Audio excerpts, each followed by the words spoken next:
Angazi mina bandla. Ngiyafisa ukube ngangikhona.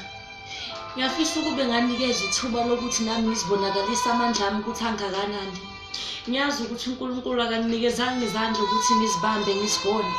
Ngiyazi ukuthi uNkulunkulu akanikezanga amehlo ukuthi ngibone kodwa ngingaboni. Unginikeze amehlo ukuba ngibone ngilungise la ngakhona ukulungisa khona. Unginikezile izinyawo ukuba ngihambe ngibone ukuthi kuphi la ngahamba ngifike khona. Kanjalo futhi wangipha nezindlebe ukuba ngizwe bese ngiyenza. Ngiyafisa ukube nganikeza ithuba kwaba khona nami engikwenzayo. Kube khona engakwenza kwenzakala. Oh kodwa ngoba ithuba belingekho ingakho ngakhonanga ukwenza konke lokhu. Babe ngani kwenzeka lokhu kimi? Kodwa ngiyazi ukuthi wena ubungeke ungifake kulolu bisho ngifake kulo ukuba wena uthandanga. Lokho kwenzekile ngoba wena uhlalile phansi wasukuhlela konke ngempilo yami. Angithuthi wena emandulo wasazi thina singakazazi kwabazali bethu bangazi ukuthi bayobeletha thina emhlabeni. Kodwa-ke ngiyasola ukuthi angikwazanga ngani-ke lokhu kusanesikhathi. Uyadela wena ohleli kahle, uyadela wena ohleli ujabulile, uyadela wena inhliziyo yakhe ethola konke ekufuna ngesikhathi ekufisayo. Thina sihleli siyadabukisa, sidla imino sidla imino, sincinde imina sincinde ngoba sithanda, silala singadli la ngoba siyathanda, sizikhethelanga kodwa isimo sasikhethela ukuthi kube njena. Uyadela wena okwaziyo.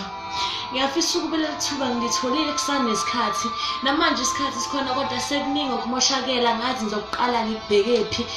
Kodwa ngiyathemba ukuthi wena ukhona wasemandulo.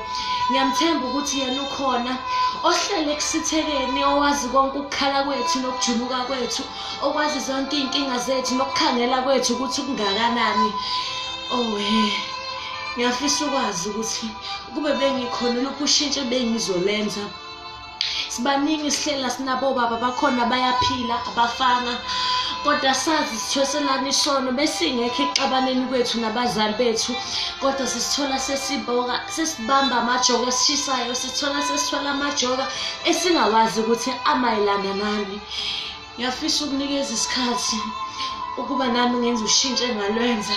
Ngiyafisa ukube nganika leli thutsha lencane ngazibonakalisa amandla ami ukuthi uNkulunkulu angifumbathise wona angakanani.